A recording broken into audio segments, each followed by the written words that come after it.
I guess another winner could be the NFC South, right? Tom Brady's out of there. The division's maybe the most wide open division in the NFL. So we'll see. There's things to like and not like probably about each team if you really wanted to dive into it.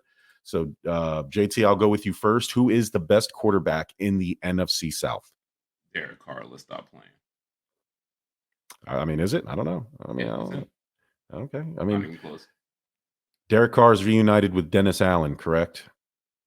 Last time he was with Dennis Allen, 3-13. I mean, they're back, I guess. Don? Yeah, you're right. Baker Mayfield will take the Bucs to the playoffs. I mean, historically, obviously, it's going to be Carr. But if we're looking at this upcoming year, stats, production, how they move their team forward, I'm going to go with Desmond Ridder. He's going to beat out, sorry, Jeremy, he's going to beat out your guy, Taylor Heineke. But he runs a 4.52 40. He did that at the Combine. All right. He was a winner at the University of Cincinnati. And he sat a year as a rookie. And to me, maybe I'm a little bit old school here, but I believe that certain guys need to sit a year and learn the ropes. And he kind of fit that category because he wasn't quite ready like, maybe a Bryce Young or what Peyton Manning was coming out. So I think he learned the game like Mahomes. Mahomes sat 15 games his rookie year. And I'm not saying he's going to be Patrick Mahomes, but what I'm saying is you get to learn from guys in front of you. And then on top of that, he has the weapons. He's going to have Drake, Pitts, and Bijan. And it's kind of like they have their new age trio in a sense, kind of like the way the Cowboys had their triplets, except this time he has like the triplets with the skill guys. Can he be that fourth guy that fits in? And I think with Arthur Smith's going to put him in places to succeed. I think with the season looking forward, not historically, because it's obviously Carr, and I'm a big Carr guy, but moving forward this season, I think Ridder can be that best quarterback. I like Ridder. I was tempted to say him. I just need to see more. And I think we're going to see more Taylor Heineke this year. And that's why I didn't want to. That, man. Well, don't disrespect. No, Taylor Heineke. You see enough of him in Washington. Sure, let it go. For real, without Ron Rivera's incompetence, Taylor Heineke was going to bring the Washington racial slurs to the playoffs, and we all know it. Enough.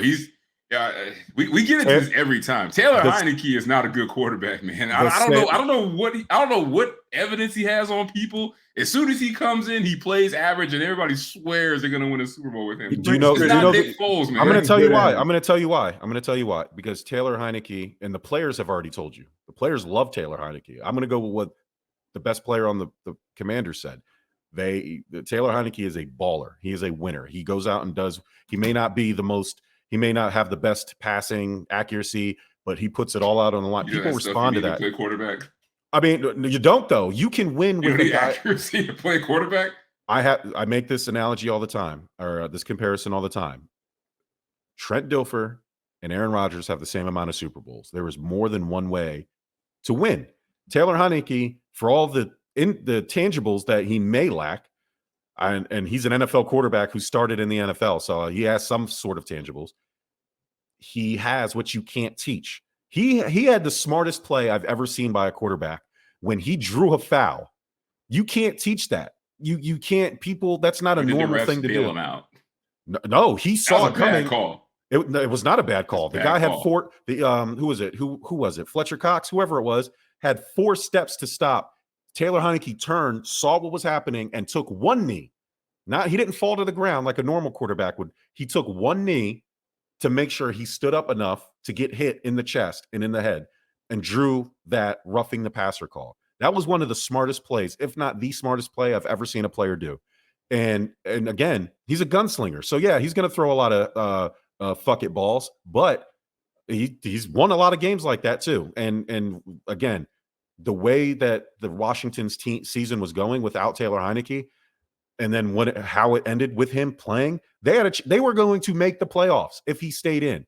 And Ron Rivera didn't even know how many games were in the season, and he pulled him for no real reason because he had one bad half, supposedly bad half. But when you go back and look at those stats, he really didn't have a bad half. He played okay. The team was not playing well. and they took it out on Taylor Heineke because they felt like that. Why did you even bring up Taylor Heineke? Like, why did you do that? You knew this was going to happen. You knew he was going to write a whole love album about Taylor Heineke. You knew that was going to happen. I don't even know why you brought it up. It irritates JT, and I love it. Yeah, it irritates you too because you don't think Taylor Heineke's that good either. I hate that you do this. You try to be nice in public, but behind the scenes, this man hates Taylor Heineke. He's like, I don't get it either, JT. Whoa. People love him. I don't get it either.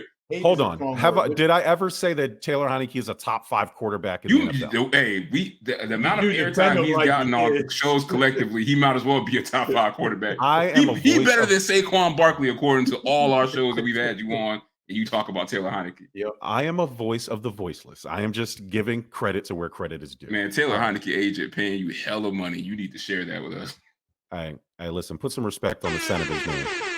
All right, so JT, which team in the NFC South has the biggest question mark? I think it's the Falcons. And I know Ritter could be, this star in waiting, but they just got too many question marks across the board. I know Don says like the new age triplets, but let's pump the brakes. Like, I love Kyle Pitts as much as the next fantasy person, but he got to show me something in year 3 because last year was a disaster. The quarterback, first-year quarterback, it's not like he's a first-round pick. We don't know really what he's going to be. Bijan, I got to see it at the pro level. Drake London. Everybody loves Drake London. I got to see it too because let's be honest, that team really wasn't that great last year. They just played in the okay division. So I really got to see a lot from those guys this year together to say like, okay, they're going to be good. So they are a question mark. And Arthur Smith is a question mark to me too because it's like he didn't tailor his game plan around his best players. Like you got Drake London and Kyle Pitts, but you leading the league in rushing attempts. That either Marcus Mariota is the worst quarterback of all time, or you just don't know what you're doing. So they got a lot of question marks, and they got to prove a lot to me before I can, put them up there as winning the division. So that whole team to me is a question mark. Don, it's the Saints because of 2 main factors. Michael Thomas. Can he stay healthy? Really, can that receiving core stay healthy along with Chris Olave? Because if they do, with Derek Carr now, that could be a really dangerous offense. So you got Michael Thomas's health, and then the other reason why the Saints are the biggest question mark is Alvin Kamara. Now I know he pled to a lesser charge, which is a misdemeanor charge, but it doesn't mean he may not get suspended by the league, right? There's probably going to be some suspension because of the video. Anytime there's a video, the NFL almost has no choice to hand down some sort of suspension. So what's the suspension going to be? 1 game, 4 games, like probably somewhere in between there. And it's not to say, well, that's not that many. It's not. But when we're talking playoffs now in 17 games, that 1 game can cost you the playoff spot. So missing Kamara for 2 games may cost them 1 of those 2 games. And now they're outside looking in. So I think they're the biggest question mark because they probably have the most expectations. So that's why the question mark falls on those 2 guys, the health and the possible suspension. Yeah, the Saints are probably the most complete team in that division, but my biggest question mark is the Panthers. Obviously, you have the number 1 overall pick.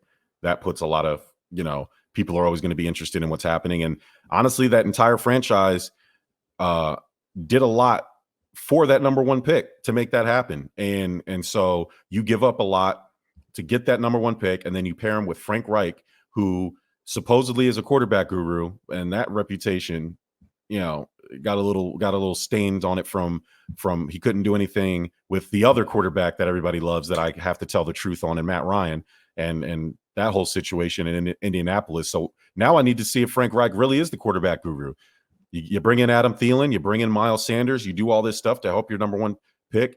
The Panthers, to me, that's the biggest question mark in the division, because if Bryce Young isn't any good, he's out there looking like a make-a-wish kid behind his offensive line. Like, you better make it work, because if it don't work, man, like that, everything that the Panthers did, they're going to set themselves up for the next 10 years to be just irrelevant. They're going to be the new Houston Texans if it doesn't work out for them. That was a little harsh. Yeah, for real, man. Wow. Like, I mean, let's be real. Frank Reich did to say something like that. No, he did have to work with the remains of Matt Ryan and then Carson Wentz. Carson Wentz basically gets everybody fired, so that's not fair. Carson Wentz, Kyrie Irving of the NFL. Nah, because Kyrie can actually play. I mean, still gets people fired though. Doesn't matter. I mean, can he play? I mean, is Kenny? I mean, is it Tuesday? Will I mean, will he play? Is the Mercury in retrograde? Is he? I mean, I don't know if he's going to show up and play. Which team has the best uniforms? JT. That's the Panthers, man. That aqua blue with the silver is slick, man.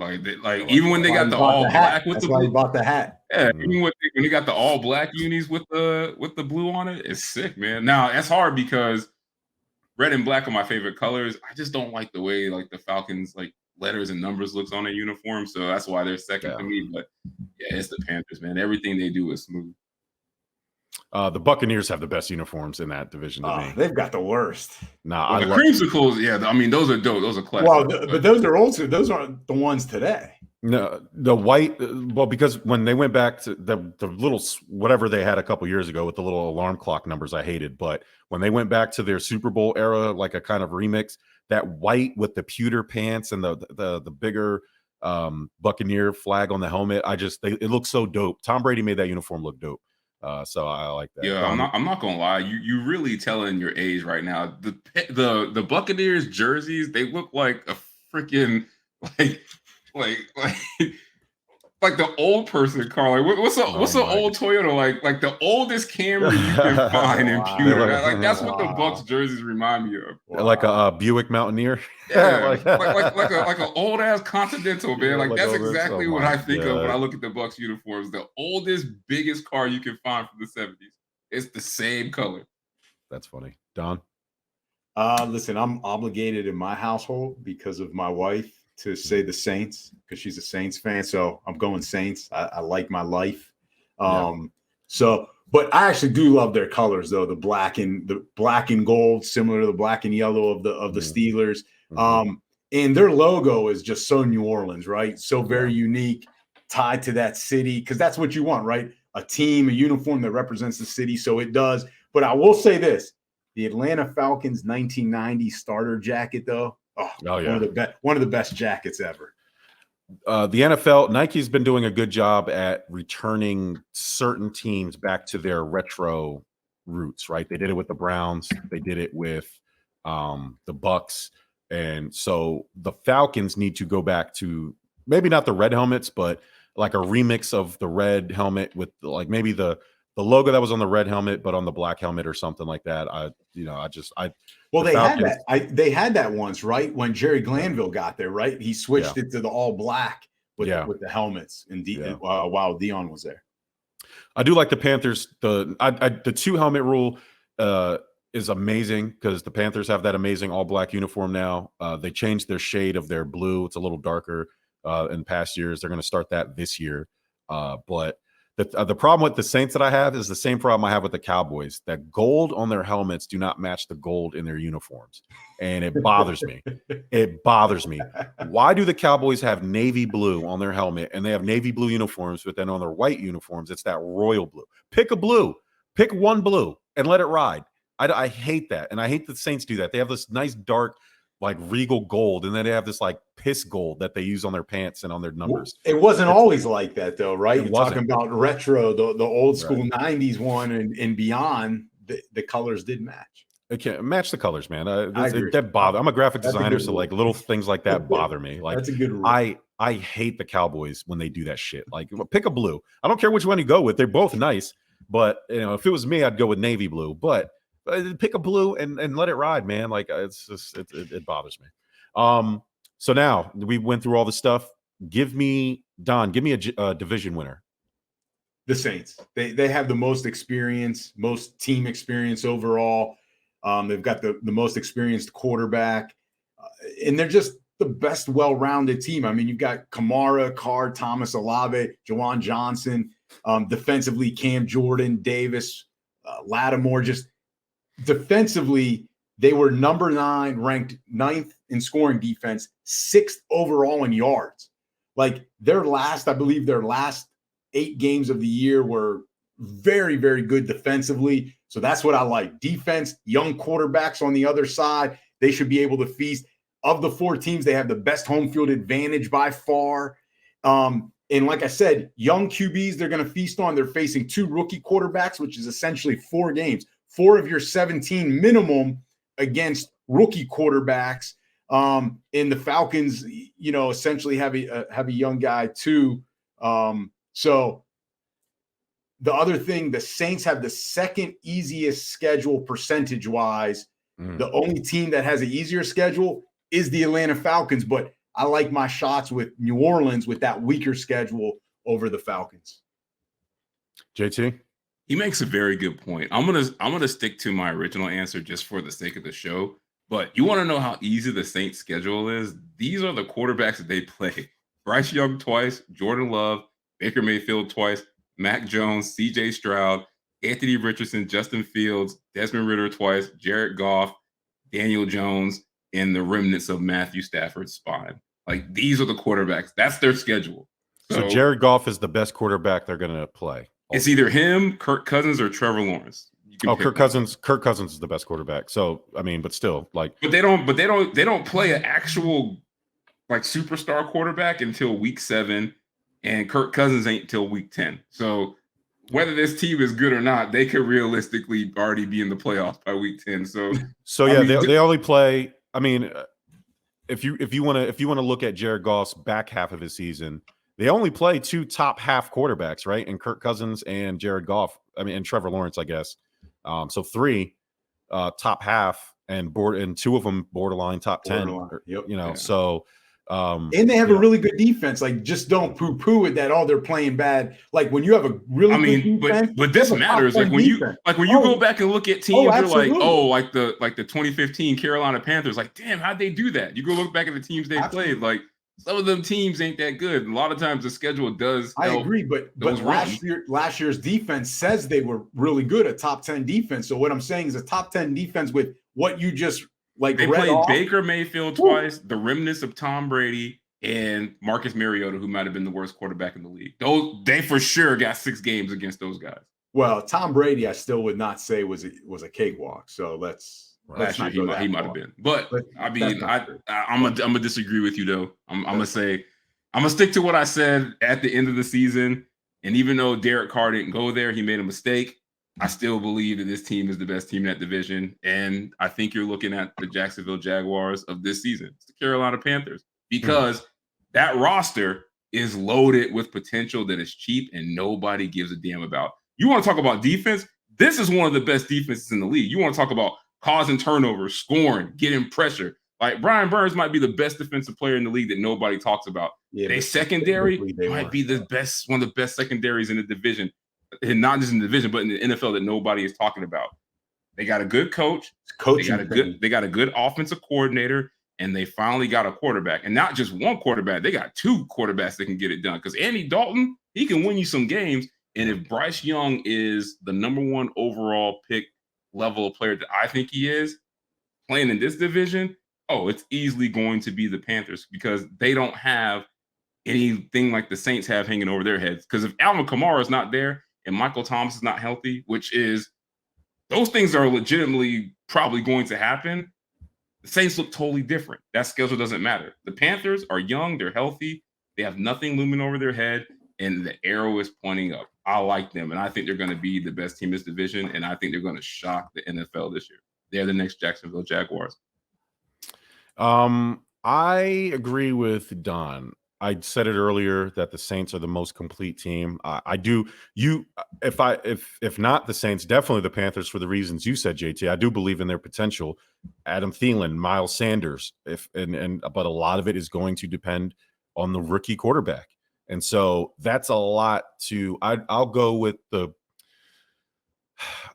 devil I know here. Like, I know Derek Carr is a good quarterback. You know what I mean? And so with that situation, like, if I saw Jameis Winston lead this team to a really good season before he got hurt, like, they were going places, and then he got hurt. And so I have to believe that Derek Carr is better than Jameis, or I don't have to. I believe Derek Carr is better than Jameis Winston. So by that just logic, and that's not even, I'm not even counting Michael Thomas. I think he's donezo. So even without him, like, I just think they have everything in place. Again, Jamal Williams is there now. Like, and then you're going to have,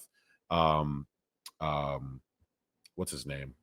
who's the other? Alvin Kamara, maybe, right? Jamal Williams went to the Saints, correct? Yes. Yeah. So they have Jamal Williams to hedge their bet, and just in case Alvin Kamara is going to be suspended, which I think it's going to be 8 games, and so and maybe he'll get 6 if he appeals. But either way, even if he doesn't get any games, you'll have 2 really good running backs for Derek Carr, and a good roster and a good defense for him. So I think the Saints are just a little bit too overwhelming everywhere else. And then they have the quarterback edge, which I think tips the scale in their favor for me. And I mean, even without Thomas, right? He is a big question mark, but it doesn't mean they can't win without him. They got Olave and Rashid Shaheed. He's an up and coming. He's a name not too many people know. And if Thomas doesn't play, this is the next guy we're going to hear out of New Orleans, right? They've always had those guys, the Marquise Colstons, guys like that, where all of a sudden, Brandon Cooks, he's that next wave of guys. But I would disagree with you that Carolina's next. I think it's Atlanta. Their defense was 23rd last year. They revamped it. They brought in 6 new starters, and you look at some of the guys. Jesse Bates, I like. That's Jesse Bates, Calais Campbell, Bud Dupree, Jeff Okudah. These are guys that have started. They could all be on IR by week 3. You're right. You're right. But on paper, if that's what we're looking at, I'm going to go with them because Dean Pease retired. They brought in the Saints co-defensive coordinator, Ryan Nielsen. So this is a revamped defense that all of a sudden, that's all they got to do is be like a top 15, top 12 defense. In that offense, way too many weapons and Arthur Smith. I think that's the thing. But we said this last year, and the thing is, if you told me, if Desmond Ridder showed me hey, I trust him as a top 16 starting quarterback in the league, I would be all on board with that. But I don't know.